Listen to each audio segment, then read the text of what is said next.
کیا آپ جانتے ہیں سورۃ یوسف کب نازل ہوئی؟ عام الحزن میں نازل ہوئی، ایئر آف گریف میں، ایپیسوڈ 9 آف موٹیویشن فرام قرآن، جب نبی کریم صلی اللہ علیہ وسلم کی دو محبوب ہستیاں حضرت خدیجہ اور ابو طالب اس دنیا سے رخصت ہو گئے۔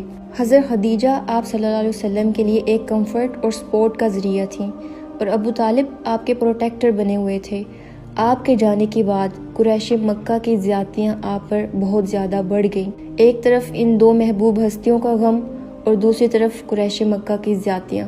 اس وقت سورۃ یوسف کو نازل کر کے آپ صلی اللہ علیہ وسلم کو تسلی دی گئی کہ اِنَّهُ مَن يَتَّقِ وَيَصْبِرْ فَإِنَّ اللَّهَ لَا يُضِيعُ أَجْرَ الْمُحْسِنِينَ، کہ اگر آپ آج حق پر ہیں، اس کے باوجود آپ کو طرح طرح کی مخالفتوں کا سامنا ہے، آپ غموں کا شکار ہیں، تو یاد رکھیں اگر آپ آج مشکلات پر صبر کریں گے تو اس کا نتیجہ اس دنیا میں بھی دیکھیں گے، اور پھر جو مقام آپ صلی اللہ علیہ وسلم کو ملا وہ کسی کو نہیں ملا اور نہ ہی ملے گا۔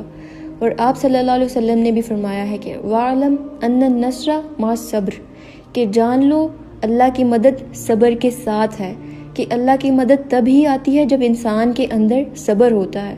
تو صبر اور استقامت کے ساتھ اچھے وقت کا انتظار کرنا، یہ آپ کے لیے خوش قسمتی کے دروازے کھول دیتا ہے۔ آپ صلی اللہ علیہ وسلم کے بعد آپ کو فالو کرنے والے ہر شخص کے لیے اس میں یہ پیغام ہے کہ تقویٰ اور صبر کے ساتھ اپنی زندگی کا سفر جاری رکھو، اللہ تمہیں کبھی تنہا نہیں چھوڑے گا۔